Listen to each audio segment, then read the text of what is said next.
Okay, so this is the Daf for Tuesday, May 6th, 2025. We're in, oh man, I almost said Makot. We're in Shavuot, Daf 5. So, at the end of 4 it says, and we say with regard to this dispute, about what do they disagree? Rabbi Yehuda Hanasi expounds verses using the method of generalizations in details. And Rabbi Yossi, son of Rabbi Yehuda, expounds verses using the method of amplifications and restrictions. So, Amemar answers, yes, generally Rabbi Yehuda Hanasi expounds verses using the method of generalizations and details, but here, with regard to the redemption of the firstborn, this is the reason that he expounds the verses using the method of amplifications and restrictions. He holds in accordance with that which the school of Rabbi Yishmael taught. As the school of Rabbi Yishmael taught, when defining which fish it is permitted to eat, the verse states, "This you may eat from whatever is in the water, anything that has fins and scales in the water, in the seas and in the streams." Leviticus 11, verse 9. The verse first states the general term, in the water, mentioning it twice, and only afterward mentioning the details, that is, in the seas and in the streams. When the general and detailed phrases are ordered in this way, they are not expounded as a generalization and a detail, but rather as an amplification and a restriction. Similarly, although Rabbi Yehuda Hanasi generally expounds verses using the method of generalizations and details, with regard to redemption of the firstborn, since the verse mentions the two general terms first and mentions the specific detail only afterward, he expounds it using the method of amplifications and restrictions. The Gemara asks, and the rabbis, meaning the majority, why do they expound the verse about the redemption of a firstborn as a generalization and a detail? Ravina said, like they say in the West, or in Eretz Yisrael, wherever you find two generalizations juxtaposed to each other, followed by a specific detail, place the detail between the two generalizations and thereby expound them as a generalization and a detail, followed by another generalization. The Gemara concludes the question it asked earlier. Now that you said that Rabbi Yehuda Hanasi expounds verses using the method of generalizations and details, perforce the Mishnah's ruling in the case of oaths is difficult, as it is derived by expounding the verse as an amplification and a restriction, and Rabbi Yehuda Hanasi does not generally expound verses in that manner. This contradicts Rav Kahana's explanation that the Mishnah expresses Rabbi Yehuda Hanasi's own opinion. Rather, one must say that with regard to oaths, Rabbi Yehuda Hanasi formulated the Mishnah in accordance with the opinion of Rabbi Akiva, but he himself does not hold accordingly. So above, in 4a, the Gemara cited a Braita. Now the Gemara analyzes the matter itself. The Braita states, from where is it derived that one is liable to bring a sliding scale offering only for cases in which he had awareness at the beginning and awareness at the end, but had a lapse of awareness in between, when he actually transgressed? Okay, so the verse states with regard to a person's awareness of the fact that he was impure, quote, and it was concealed, quote, and it was concealed, mentioning it twice. Leviticus 5, verses 2 through 3. The first mention teaches that one is liable only if during the transgression he was unaware of his status, and the second mention teaches that one is liable only if he had awareness of his status before the transgression. This is the statement of Rabbi Akiva. The Braita compares. Rabbi Yehuda Hanasi says, this proof is not necessary as it states in the same verse, and it was concealed, which indicates by inference that initially he had been aware, and nevertheless the verse continues to state, quote, and he was aware. It emerges then that the verse refers here to two different periods of awareness, one before the transgression, one afterward. But if so, why must the verse state, quote, and it was concealed a second time? It is in order to render one liable both for a violation due to a lapse of awareness of the fact that he was ritually impure, and for a violation due to a lapse of awareness of the fact that the place he enters was actually the temple. So Amar Mar, the master said in that Braita, the verse states, and it was concealed, which indicates by inference that initially he had been aware. The Gemara asks, from where is this inferred? Rava said, from the fact that it is not written, and it is concealed from him, which would have been the appropriate formulation had he never been aware of the matter at all. Accordingly, the phrase, "and it was concealed," is to be understood as referring to a case in which he had been initially aware. So Abaye said to him, "If that is so, then you should also make a similar inference with regard to a suspected adulteress or a sota. As it is written, that she is liable to undergo the ordeal of drinking the bitter waters when a man lay with her carnally, and it was concealed from the eyes of her husband." Numbers 5:13. This concealed from the eyes of her husband. Okay, this would indicate by inference that initially he had been aware of the fact that his wife committed adultery. Abaye explains the difficulty. If he was actually aware that his wife had committed adultery, would the bitter waters have the power to examine her? But it is taught in a Braita. The verse states, with regard to a case in which he is found guilty, quote, "And the husband will be free of sin, and the wife shall bear her sin." Numbers 5:31. This verse teaches that only when the husband is free of sin, the water examines his wife, but if the husband is not free of sin, the water does not examine his wife. If the husband had been aware that his wife had committed adultery, then she is forbidden to him, and he is required to divorce her. The fact he did not divorce her is considered a sin. Consequently, the waters cannot examine his wife. Abaye presents another difficulty to Rava. And furthermore, according to your understanding, you should also make a similar inference with regard to Torah, as it is written, quote, "And it was concealed from the eyes of all living creatures, and from those that soar in the heavens it was hidden." Job 28:21. Which would indicate by inference that initially there was someone who was aware of the Torah, but isn't it written, quote, "No man knew its value, and it is not known in the land of all the living." Job 28:13. Rather, Abaye said the formulation of the verse does not indicate that he actually realized he was impure. It indicates only that he was initially aware of the fact that he had come into contact with a source of impurity, but he failed to reach the obvious conclusion that he was thereby rendered impure. And Rabbi Yehuda Hanassi holds that the elementary knowledge of the halachot of ritual impurity that a person gained in his childhood from his school is sufficient in light of his awareness of the fact that he came into contact with a source of impurity to be considered awareness of the fact that he was impure, and thereby render him liable to bring a sliding scale offering. Rav Papa said to Abaye, "How can you explain the halacha that is taught in the Mishnah for cases in which he did not have awareness at the beginning but had awareness at the end?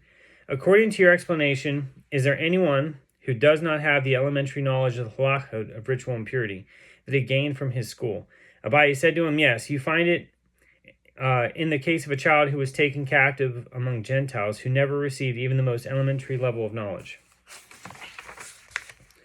The Mishnah states in 2a, with regard to acts of carrying out that are prohibited on Shabbat, there are two types that are for. We learned in a Mishnah there, in Shabbat 2a, with regard to acts of carrying out that are prohibited on Shabbat, there are primarily two basic actions that are for cases with regard to transferring an item inside to a private domain, and two basic actions that are for cases with regard to transferring an item outside to a public domain.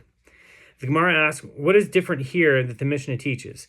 There are two types that are for, and nothing more. And what is different there in Tractate Shabbat that the Mishnah teaches? There are two actions that are for cases with regard to transferring an item inside to a private domain, and two actions that are for cases with regard to transferring an item outside to a public domain. The Gemara answers, there in Tractate Shabbat, which is where the main discussion of the halachot of Shabbat is found, the Mishnah teaches that both the primary categories and the subcategories of labor prohibited on Shabbat. But here in Tractate Shevuot, or Oaths, which does not contain the main discussion of the halachot of Shabbat, the Mishnah teaches the primary categories of labor prohibited on Shabbat, but does not teach the subcategories of labor. The Gemara asks, but are the primary categories of transferring an item on Shabbat? They are acts of carrying out from the private domain to the public domain. The Gemara objects, but the acts of carrying out are only two in number, where the carrying out is done by someone standing in the private domain and when it is done by someone in the public domain. Why then does the Mishnah state that there are four cases? And if you would say that the Mishnah enumerates four types of carrying out, among them those for which there is liability and among them for which there is exemption, that is not feasible, as doesn't the Mishnah teach this case as similar to the different shades of leprous marks? This would indicate that just as there, all four of them are types for which there is liability, so too here with regard to carrying out on Shabbat, all four of them are types for which there is liability. Rather, Rav Papa said that the difference between the manner in which the halacha is cited in Tractate Shavuot and Shabbat must be understood as follows. There in Tractate Shabbat, which contains the main discussion of the halachot of Shabbat, the Mishnah teaches both cases of liability and cases of exemption, but here in Tractate Shavuot, or Oaths, which does not contain the main discussion of the halachot of Shabbat, the Mishnah teaches only cases of liability, but does not teach cases of exemption. And the Gemara asks, what are the cases of liability? They are acts of carrying out from the private domain to the public domain. The Gemara objects, but the acts of carrying out are only 2 in number. Why then does the Mishnah state there are 4 cases? The Gemara explains, there are 2 cases of carrying out an item from a private domain to a public domain, and 2 more cases of bringing in an item from a public domain to a private domain. The Gemara objects, but the Mishnah teaches acts of carrying out. It does not appear to mention acts of bringing in at all. So Rav Ashi said the Tana also refers to an act of bringing in an item as an act of carrying out an item. And the Tana is from the Mishnah. The Gemara asks, from where do we know this?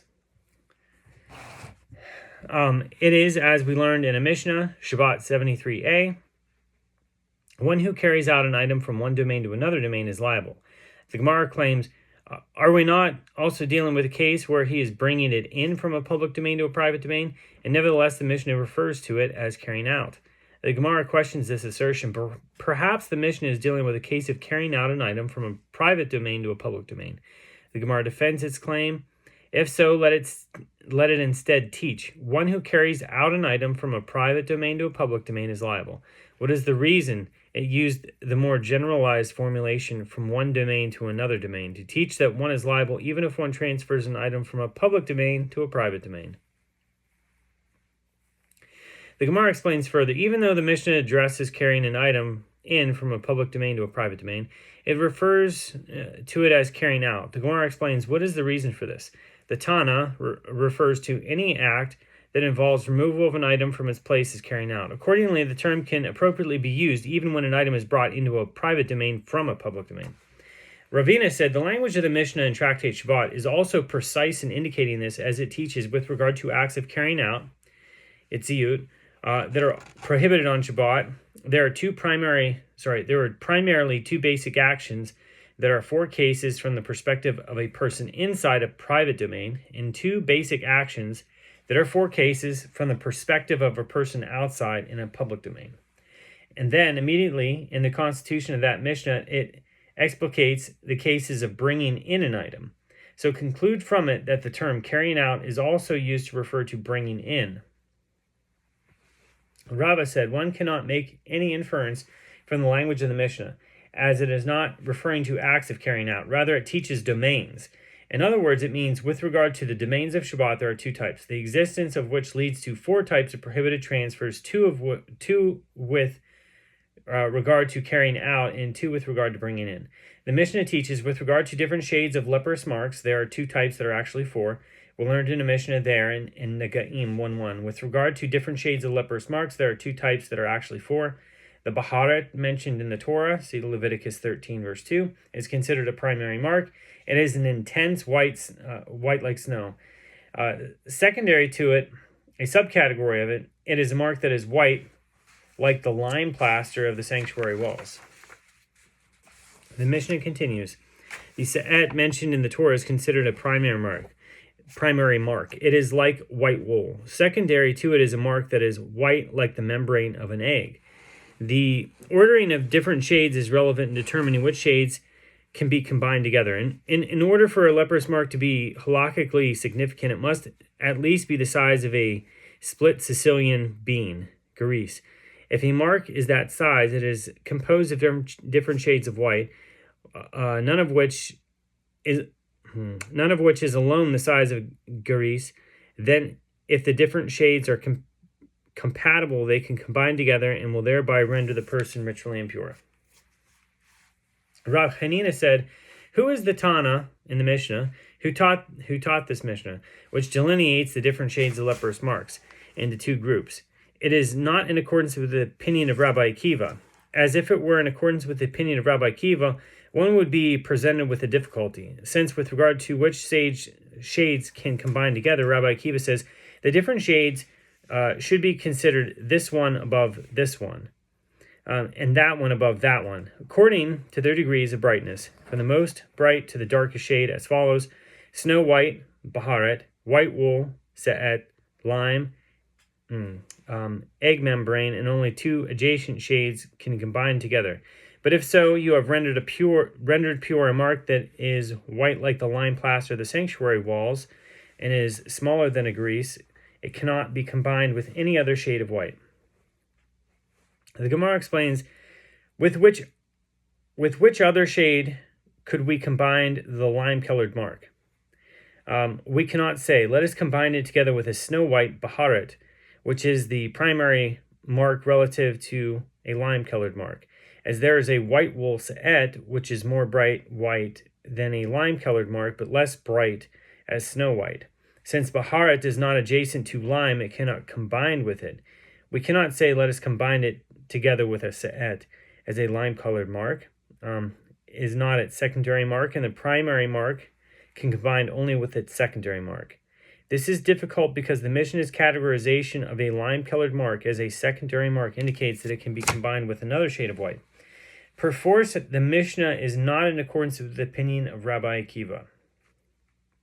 The Gemara asks, if so, that Rabbi Akiva holds that only adjacent shades of white can combine together, why didn't Rabbi Hanina also bring proof from a mark that is white like the membrane of an egg, as with which other shade could we combine it?